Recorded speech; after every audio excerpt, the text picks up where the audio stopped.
ওয়া ইউকিমুনাস সালাহ।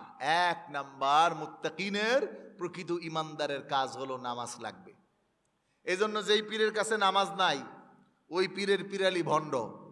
যেই পীর নামাজ পড়ে না তার মুরিদরাও নামাজের কোনো খবর রাখে না। আমাদের দেশে এমন পীরও আছে যে তিনি নামাজ পড়ে আরশে। নাউজুবিল্লাহ বলবেন না? নামাজ কি আরশে পড়ার জায়গা? আবার এমন কিছু পীর আছে যারা বলে নামাজ পড়ে মনে মনে, হুজুরি কলম। মানে মনে মনে কোনো নামাজ আছে নাকি আপনাদের কাছে?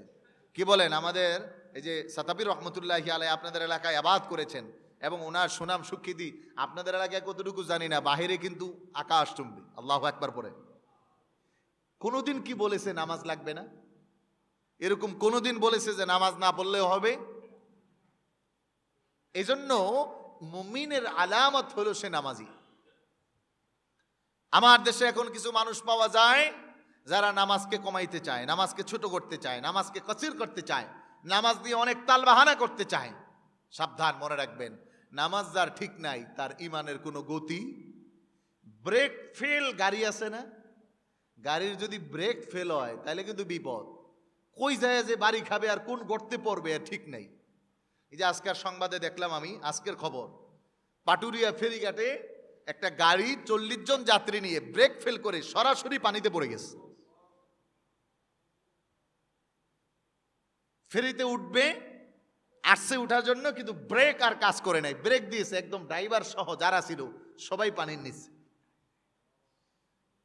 বড় মুসিবত। এজন্য পৃথিবীর আবাস, চতুর্দিকে ফিতনা। রাসূলুল্লাহর সেই হাদিস বৃষ্টির মতো টপ টপ করে তাসবিহ দানার মতো পড়া শুরু হয়েছে। এই কঠিন সময়ে যদি সঠিক পথের দিশা পেতে হয় তাহলে রবের সাথে যাদের কানেকশন আছে তাদের পথের কোনো বিকল্প। কারণ আমরা এই দেশে দেখেছি অনেক বড় বড় স্কলার ইচ্ছামতো ভুল করে, আবার কয়দিন পরে ভুল শুধরায়, আবার বলে সরি, আগে যা বলছি তা ঠিক না। তাহলে একবার পাগল হন, আবার ভালো হন, আবার পাগল হন, এই তাহলেই চলতে থাকেন। আছে না নাই? আয় জোরে বলতে হবে, আছে না নাই? এদেশে এমনও হয়েছে এমপি হওয়ার পরেও আগের ভুল স্বীকার করতেছে যে আগে বুঝি নাই বলে ফেলাইছিলাম, এখন তো মুসিবতে আছে। কারণ যার ব্যাপারে বলছে সে তো এখন দেশের প্রধানমন্ত্রী। এজন্য তালে বেতালে মাথা ঠিক রেখে কথা বলা চাই। আমার ভাইরা, আমার বন্ধুরা, আমরা শুনবো নামাজের উপর কথা। তাহলে এক নাম্বার মুত্তাকি হওয়ার জন্য, প্রকৃত ইমানদার হওয়ার জন্য যে আলামত, যেই বৈশিষ্ট্য একজন মুমিনের জীবনে লাগবে, একজন মানুষের জীবনে লাগবে, ওইটা হলো নামাজ। এই নামাজ যার ঠিক মতো হয় না ওই মানুষটার দুনিয়া আখিরাত কোনোটাই ঠিক মতো থাকে না। আল্লাহ রাব্বুল আলামিন কোরআনুল কারীমের মধ্যে জানায়, ইন্নাস সালাতা তানহা আনিল ফাহশাই ওয়াল মুনকার ওয়ালাযিকরুল্লাহি আকবার ওয়াল্লাহু ইয়ালামু মা তাসনাউন। আল্লাহ রাব্বুল আলামিন জানায়, যাদের নামাজ পরিশোধিত হয়ে গেল, যাদের নামাজটা সুন্দর হলো, যাদের নামাজটা কার্যকরীভাবে হলো, ইন্নাস সালাতা তানহা আনিল ফাহশা, ওই নামাজ তাকে পাপাচার থেকে বাঁচিয়ে দিবে, ওই নামাজ তাকে অন্য খারাপ কাজ থেকে বাঁচিয়ে দিবে, ওই নামাজ তার জন্য জান্নাতের পথকে সুগম করে দিবে। বলেন সুবহানাল্লাহ। আমার ভাইরা, আমার বন্ধুরা, এজন্য আল্লাহ রাব্বুল আলামিন প্রথমে বললেন মুত্তাকিনের আলামত এক নম্বর হলো ঈমান আনা, অদৃশ্য 7টি বিষয়ের উপর পরিপূর্ণ ইতমিনান কলব হওয়া। এরপরে 2 নম্বর আমল হলো নামাজি হওয়া। নামাজদার ঠিক নাই, তার কোনো কিছু ঠিক নাই। এই জন্য নামাজ পড়তে হয় একমাত্র আল্লাহ তাআলার জন্য। কোরআনুল কারীম আল্লাহ রাব্বুল আলামিন জানায়, ক্বাদ আফলাহাল মুমিনুনাল্লাযীনা হুম ফি সালাতিহিম খাশিউন। ওই ইমানদার মুমিনেরা বড় সফল কাম হয়ে গেল। ক্বাদ আফলাহাল মুমিনুন, তারা সফল কাম হয়ে গেছে। আল্লাযীনা হুম ফি সালাতিহিম খাশিউন, তাদের নামাজটা একমাত্র আল্লাহর জন্য। তারা নামাজে একাগ্র চিত্তে খুশু খুদু সহকারে আল্লাহর ভয় নিয়ে নামাজ আদায় করেছে। এরকম অনেক নামাজি আছে যিনি নামাজে থাকে আর বিয়াই বাড়ির হিসাব করে, নামাজে থাকে কত টাকা কামালো সেই হিসাব করে, নামাজে থাকে দোকানে লাভ হলো না লস হলো সেই হিসাব করে। আওয়াজ করে জবান খোলে একটু বলতে হবে, এরকম নামাজি আছে না নাই? সারা বছর নামাজের খবর নাই, ঈদের জামাতে সবার আগে। বাৎসরিক নামাজি, আবার কিছু পাওয়া যায় সাপ্তাহিক নামাজি, আবার কিছু পাওয়া যায় শুধুমাত্র মরণের নামাজি, জানাজার নামাজে আসে। আমার ভাইরা, আমার বন্ধুরা, এটা মুমিনের আলামত নয়। মুমিনের জন্য আল্লাহ রাব্বুল আলামিন কোরআনুল কারীমের মধ্যে 5 বার সালাত আদায়ের কথা বললেন। ও দুনিয়ার মানুষ, এই জন্য আমাদের উপর সালাত 5 ওয়াক্ত ফরজ। এই 5 ওয়াক্ত যদি কোনো ইমানদার মুমিন রাসূলুল্লাহর উম্মতেরা পালন করে, আল্লাহর ওয়াদা হলো ওই উম্মতকে আল্লাহ রাব্বুল আলামিন 5 ওয়াক্তের বদৌলতে 50 ওয়াক্ত নামাজের সওয়াব তার আমল নামায় লিখে দিবে। সবচেয়ে কার্যকরী পদক্ষেপ। এখন আমাদের সবচেয়ে গাফলতি হলো নামাজে, সবচেয়ে বড় গাফলতি নামাজে। সময় পাইলে নামাজে যায়, আগে কাজ, আগে দোকান, আগে বাড়ি, আগে কাজ, আগে ব্যবসা, আগে চাকরি, আগে সব, তারপরে নামাজ। কি বলেন, কথা সত্য না মিথ্যা? আমাদের জীবনে ভুলেই যাই নামাজের কথা, এমন অনেক আছে। মা বোন যারা শুনতেছেন, আগে আপনার রান্না বান্না না, আগে আপনার কাজ হবে নামাজ। রান্না পরে, বাড়ির কাজ পরে, সন্তান গোছানো পরে, আপনার নামাজ আপনার জন্য। এজন্য প্রিয় ভাইরা আমার, সাহাবায়ে কেরামের নামাজের আলামত এবং নমুনা বড় জটিল ছিল। নবীজির সাহাবী, নবীজির কলিজার টুকরা ফাতেমাতুজ জাহরা রাদিয়াল্লাহু তাআলা আনহার কলিজার টুকরা স্বামী শেরে খুদা হযরতে আলী রাদিয়াল্লাহু তাআলা আন যুদ্ধের ময়দানে পায়ের মধ্যে তীর বেঁধে গেছে। সাহাবায়ে কেরাম হযরতে আলীর পা থেকে তীর খোলার জন্য যখন চেষ্টা করে, এমন চিৎকার হযরত আলী দেয়, হযরত আলী রাদিয়াল্লাহু তাআলা আনহুর চিৎকারের কারণে এলাকার মানুষগুলো ঠিক মতো থাকতে পারে না। সাহাবায়ে কেরাম তার পা থেকে কোনোভাবে তীর বের করতে পারেন না, এত চিৎকার, এত চিৎকার। আল্লাহর হাবিবের কাছে গেলেন, সালাম দিলেন, ইয়া রাসূলুল্লাহ, ইয়া হাবিবাল্লাহ, নবীজি, হযরত আলীর পা থেকে তীর বের করতে পারছি না, কি করব? এমন ভাবে চিৎকার দেয়, কোনোভাবে বের করা যায় না। আল্লাহর হাবিব বললেন, সাহাবীরা রে, আমার আলীর পায়ে থেকে তীর বের করার জন্য একটা সময়কে তোমরা পছন্দ করো। আলী যখন আল্লাহর সামনে, দুনিয়ার মালিকের সামনে, দুনিয়ার নেতার সামনে নয়, দুনিয়ার রাজত্বের সামনে নয়, সমস্ত নেতৃত্বের যিনি নেতা, সকল কুল কায়নাতের যিনি রব, আল্লাহর সামনে যখন আলী নামাজে দাঁড়ায় যাবে, তোমরা তার পা থেকে তীরটা খুলে নেবে। সাহাবায়ে কেরাম আমাদেরকে ডাক দিয়ে শোনায়, ও আমার মুসলিম ভাইরা শোনো, ও আমার নবীর উম্মতেরা শোনো, আল্লাহর কসম, নবীর কথা মতো আমরা হযরত আলী যখন নামাজে দাঁড়ায় গেল, এই নামাজের মধ্যে যখন পা থেকে আমরা তীর খুলে নিলাম, হযরত আলী একটা সাউন্ড করলেন না, একটু শব্দও করলেন না। আলী নামাজ পড়তেছিলেন, আমরা বিনা বাধায়, বিনা আওয়াজে আলীর পা থেকে আমরা তীরটা খুলে নিয়ে আসলাম। সুবহানাল্লাহ, সুবহানাল্লাহ। এমন ছিল তাদের ইতমিনান আল্লাহ তাআলার সামনে দাঁড়ানো। এজন্য হাদিসে জিব্রাইলের মধ্যে প্রশ্ন করা হয়েছে, নবীজি, মামান আল ইহসান, ইহসানটা কি? আল্লাহর হাবিব বললেন, কান্নাকা তারাহ ফাইল্লাম তাকুন তারাহু ফাইন্নাহু ইয়ারাক। তুমি মনে করো তুমি আল্লাহকে দেখে দেখে ইবাদত করতেছো। সুবহানাল্লাহ বলুন। আল্লাহকে দেখে দেখে নামাজ পড়া, যে আমার রব আমার সামনে দাঁড়িয়ে আছে। আল্লাহর হাবিব বললেন, যদি এই হালত তোমার না হয়, হ্যাঁ, এই হালত জগতে কারো হবে না, বিষয় এমন নয়।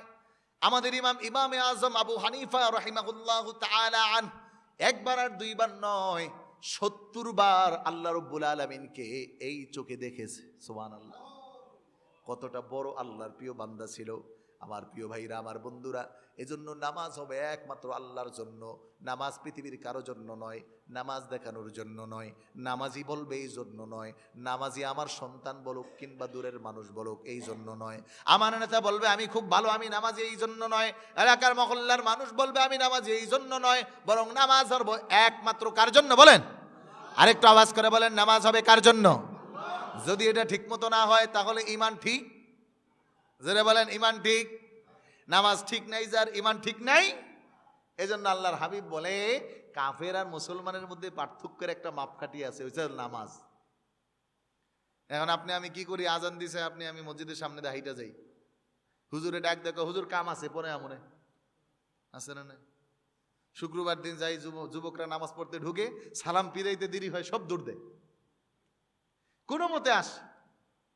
এই জন্য নামাজি করা, আপনার সন্তানকে বি প্র্যাকটিস, আপনি নিজে ধরে ধরে নামাজের নবায়ন করা, পদ্ধতি শিক্ষা দেওয়া। সাহাবায়ে কেরামের আদর্শ ছিল এটা।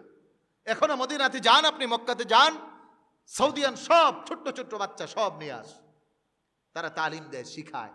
আমাদের দেশে তো শিখাই না। শিখাইছি ঘরের মধ্যে ফাইটা যায়, বুকটা ফাইটা যায়। শিখাইছি দাদা নানা, শিখাইছে নাচ। এখন মসজিদে আসার পরে কয় থাম, কি এর থামে, নাতি দেয় চিৎকার। বাস্তবতা আছে না নাই বলে?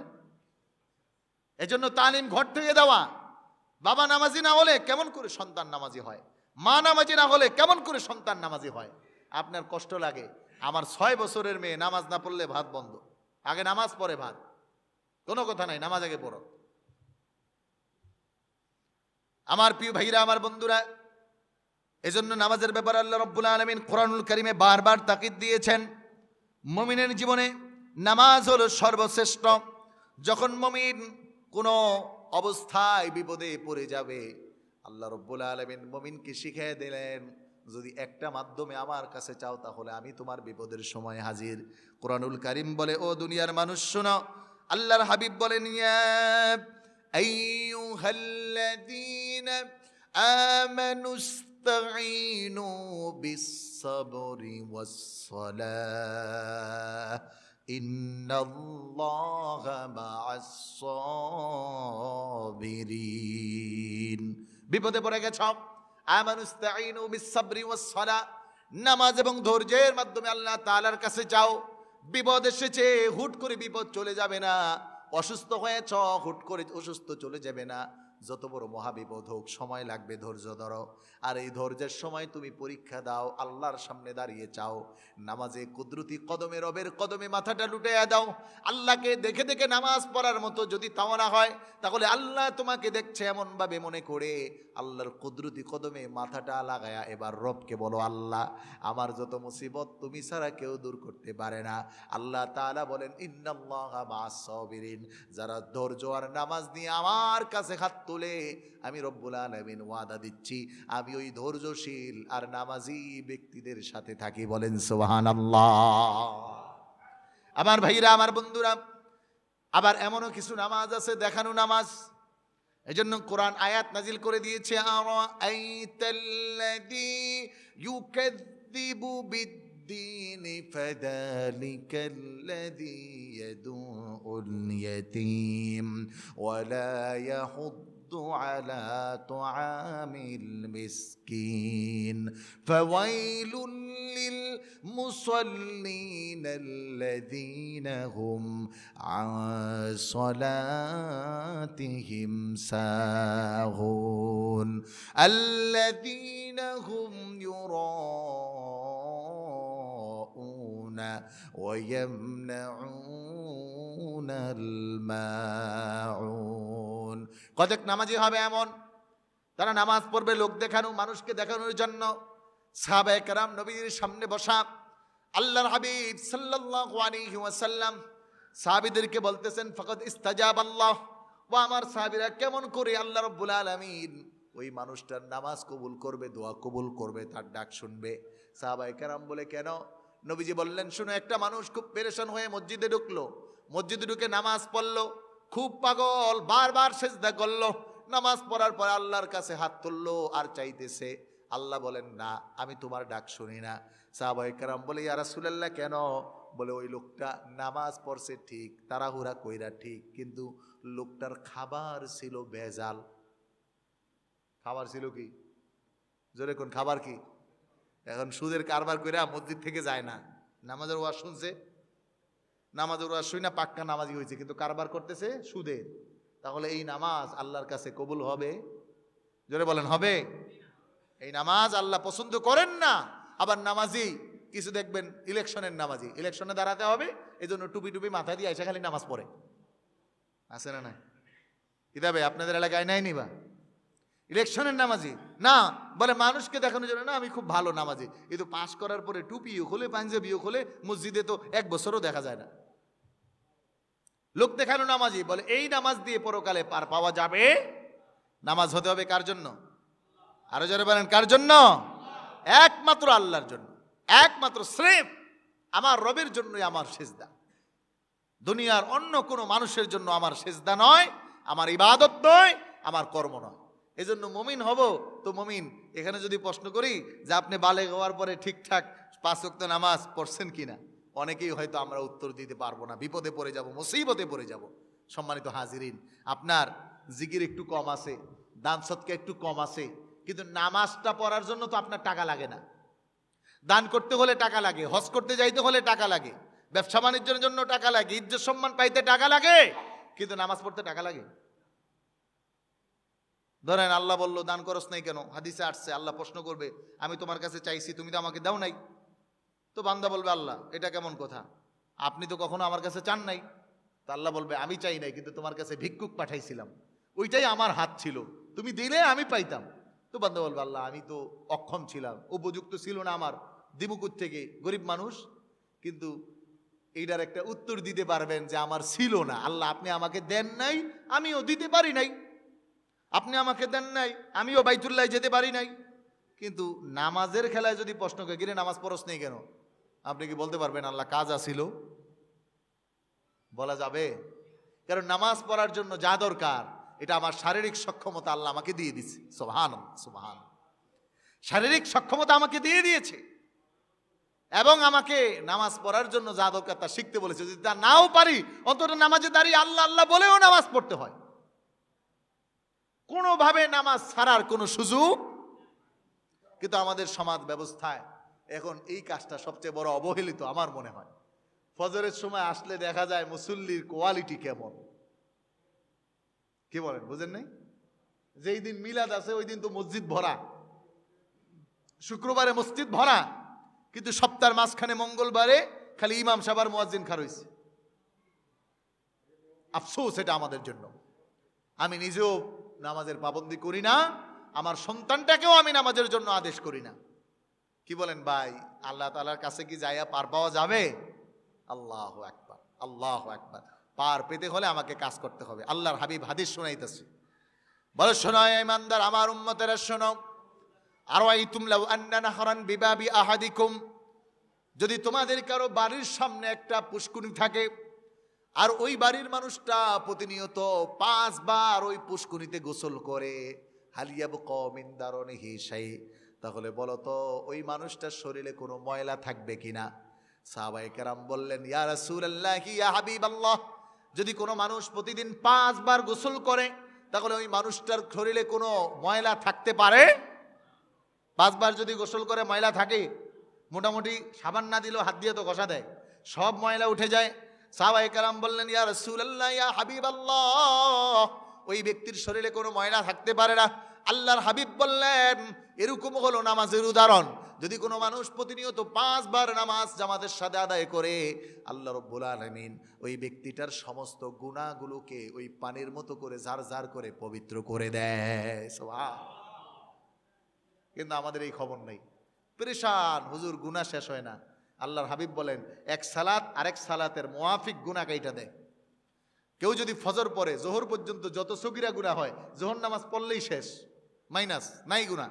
আবার জোহর থেকে আসর পর্যন্ত কেউ যদি আসরের নামাজ আদায় করে জামাতে, আল্লাহর হাবিব বললেন আসর পর্যন্ত যা সগীরা গুনাহ হবে সব মাফ হয়ে যায়। আবার কেউ আসর পড়েছে মাগরিব পর্যন্ত, যদি কোনো সগীরা গুনাহ হয় তাহলে ওই মানুষটা মাগরিব পড়তে দেরি হয়, তার সগীরা গুনাহ যাইতে দেরি হয় না। হাবিব বলেন মাগরিব থেকে অনুরূপ এশা পর্যন্ত। তবে হ্যাঁ শোনো, যদি কোনো মুমিন এশারের নামাজ জামাতে আদায় করে ঘুমিয়ে যায়, আবার ফজরের নামাজ এসে জামাতে আদায় করে, সারা রাত্র নামাজ পড়ার সওয়াব আল্লাহ তার আমলনামায় দেয়। সুবহানাল্লাহ। সারা রাত্র নামাজে দাঁড়িয়ে নামাজ পড়ার সওয়াব আল্লাহ রাব্বুল আলামিন দেয়। এটা আমাদের খবর নাই। এশার চলে যায় কিভাবে? আল্লাহু আকবার।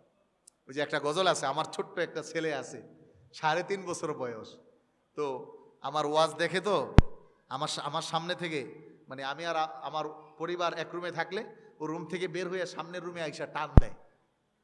তো ওই সময় একটা গজলের টান দেয়, ফজরের ক্ষণ গেল পরনি নামাজ, গজল, ফজরের ক্ষণ গেল পরনি নামাজ, জোহরেও ডুবেছিলে নিয়ে শত কাজ, ফজরের ক্ষণ গেল পরনি নামাজ, জোহরেও ডুবেছিলে নিয়ে শত কাজ।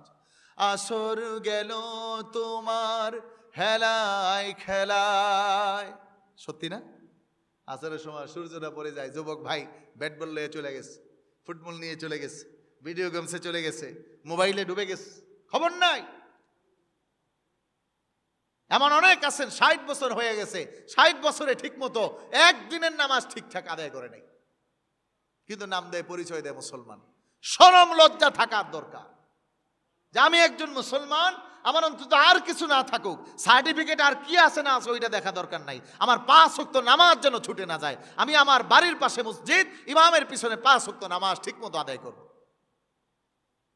এখন ওয়াজ করতে কয় হুজুর জান্নাত জাহান্নামের ওয়াজ করেন, নামাজ রোজার ওয়াজ। হলো ভালো কথা, নামাজ রোজার ওয়াজ করলাম, এখন নামাজ, এই নামাজ কাজে লাগবে কি দুনিয়ায় না কবরে? কথা বুঝেন নাই? নামাজ কাজে লাগবে কোথায়? কবরে। কবরে কবরে আউয়ালু মা ইউহাসাবু বিহিল আবদু ইয়াউমাল কিয়ামাতিস সালাহ। The first question after your death, how pure your সালাহ। এক নম্বরে প্রশ্ন করবে না মরার পরে, এই তোমার নামাজ ঠিকঠাক আছিল তো? এই জন্য দীর্ঘ হাদিসের মধ্যে আসছে, মরার পরে যখন লাশ রেখে দেওয়া হয় তখন ফেরেশতারা আসে। ফেরেশতারা আইসা প্রশ্ন করে, মান রব্বুকা ওয়া মান দীনুকা ওয়া মান নাবিয়ুকা। এই লোক তখন উত্তর দিতে থাকে, দানি উসল্লি, আমাকে ছেড়ে দেন, আমি একটু নামাজ পড়তে যাই। এখন যে নামাজি সে তো এই কথা বলবে, আর যে নামাজি না তার তো কথাই নাই। সম্মানিত হাজিরিন, নামাজ হলো এমন পরকালে মুক্তির সবচেয়ে প্রথম কাজ। যদি নামাজ ঠিক না থাকে আমাদের আর কোনো উপায় থাকবে? একটু জিকির করুন, লা ইলাহা, জোরে লা ইলাহা, মাশাআল্লাহ লা ইলাহা। ভাইজান বহু দূরে মদিনা, বলল কেমনে যাব জানি না। দয়াল আল্লাহ দয়া করো, নসিব করো মদিনা, বল লা ইলাহা, জোরে লা ইলাহা, মাশাআল্লাহ লা ইলাহা, লা ইলাহা, সুবহানাল্লাহ, আলহামদুলিল্লাহ, লা ইলাহা ইল্লাল্লাহ, বল সুবহানাল্লাহ, আলহামদুলিল্লাহ, লা ইলাহা, জোরে লা ইলাহা ইল্লাল্লাহ, লা ইলাহা ইল্লাল্লাহ, সুবহানাল্লাহ, আলহামদুলিল্লাহ, লা ইলাহা, লা ইলাহা ইল্লাল্লাহ, মুহাম্মাদুর রাসূলুল্লাহ। জোরে জোরে পড়ুন সাল্লাল্লাহু আলাইহি ওয়াসাল্লাম। আমার ভাইরা, এজন্য আমাদের নামাজকে ঠিক করতে হবে। এখন নামাজকে ঠিক করতে হলে কোরআন ঠিক করতে হবে, কোরআনের তেলাওয়াত শুদ্ধ করতে হবে। এই তো রমজান চলে গেল, দারুল কেরাতে যারা আমরা সময় দিয়েছি আমাদের জন্য খুশনসিব। অনেকেই হয়তো অশুদ্ধ কোরআন থেকে শুদ্ধ তেলাওয়াত চলে আসছে, অথবা পুরোপুরি না পারলে সূরা ফাতিহা ঠিক হয়ে গেছে, সমস্ত না পারলে সূরা ইখলাস, নাস ঠিক হয়ে গেছে। এটা আপনার আমার জন্য মুওয়াফিক, এবং এটা আপনার আমার জন্য একটা অ্যাসেট, যে নামাজ পড়ার জন্য যা দরকার।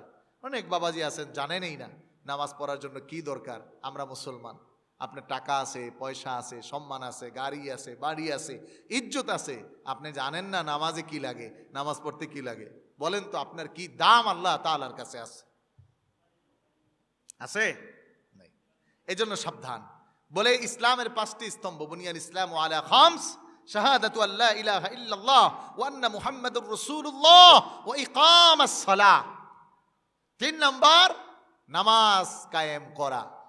নামাজ আদায় করা আর কায়েম করার মধ্যে মুখতাসার পার্থক্য। এতক্ষণ যা শুনলাম এটা হলো নিজে পড়ার জন্য, আর কায়েম হলো নিজেও পড়া, পরিবারকে পড়ানো, ঘরের ছেলেকে পড়ানো, মেয়েকে পড়ানো, বউকে শিখে দেওয়া, সবাইকে নামাজের পাবন্দির মধ্যে ঢুকাইয়া দেওয়া। আর এটা যখন হবে তখন আপনার দুনিয়ার সমস্ত কাজটাই ইবাদত হবে। সুবহানাল্লাহ পড়ে। যার নামাজ ঠিক হয়ে যায় তার সমস্ত দুনিয়ার সমস্ত কাজ ইবাদত। সে যদি চাকরি করে সেটা ইবাদত, সে যদি ব্যবসা করে সেটাই ইবাদত, সে যদি দোকান চালায় সেটা ইবাদত, সে যদি মনে করেন ফ্যাক্টরির মালিক সেটা ইবাদত, সে খেতে কামারে কাজ করে সেটা ইবাদত, যা করবে ওইটাই ইবাদত। আমার কথা না, কোরআনুল কারীম বলছে ফাইদা কুদিয়াতিস সালাতু ফান্তাশিরু ফিল আরদি ওয়াবতাগু মিন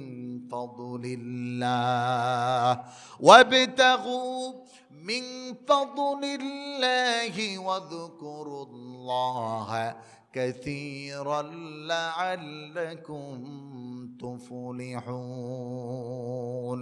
আল্লাহ রাব্বুল আলামিন জানায়, যখন তোমাদের ফরজ সালাত সমাপ্ত হবে, ফাইদা কুদিয়াতিস সালাহ ফান্তাশিরু ফিল আরদি, তোমরা জমিনে তোমাদের রিজিক অন্বেষণের জন্য বের হয়ে যাও। আল্লাহর হাবিব বলে, যার 5 ওয়াক্ত নামাজ ঠিক আছে তার সমস্ত জীবনটাই হলো ইবাদতে ভরপুর হয়ে যায়। এজন্য নিজে নামাজ পড়বো, পরিবারকে নামাজের তাকিদ দিব। পারবো তো ইনশাআল্লাহ? কারা কারা চেষ্টা করবেন একটু হাত দেখান আমাকে। নিজে নামাজ মিস করবেন না, পরিবারে যারা আছে তাদেরকে নামাজ মিস করতে দিবেন না। আল্লাহ আমাদের তৌফিক দেখ, বলো না আমিন। একটা হাদিস মনে পড়েছে, সম্ভব হলে পরে বলবো। এটা হলো 1 নাম্বার গুণ, নামাজি হওয়া। 1 নাম্বার গুণ কি ভাই? নামাজি হওয়া। যারা প্রকৃত ইমানদার, প্রকৃত মুত্তাকি, তার 1 নাম্বার গুণ হলো নামাজি হওয়া। 2 নাম্বার গুণ হলো ওমিম্মা রাযাকনাহুম ইউনফিকুন, তারা তাদের সম্পদ থেকে, অর্থ থেকে আল্লাহর রাস্তায় ব্যয় করে। সুবহানাল্লাহ পড়ুন। আমাদের যত সম্পদ আছে এটা কার বলেন তো? আমাদের জীবনের মালিক, আমাদের সম্পদের মালিক, আমাদের সম্মানের মালিক, আমাদের ইজ্জতের মালিক সব আল্লাহ তাআলা। এই জন্য আমরা এই অর্থ থেকে আল্লাহর রাস্তায় দান করব। রাসূল সাল্লাল্লাহু আলাইহি ওয়াসাল্লাম এই ইবাদতে মুমিনের মূল হাকিকতের এই সিয়ামের একটি গুরুত্বপূর্ণ বিষয় জানালেন।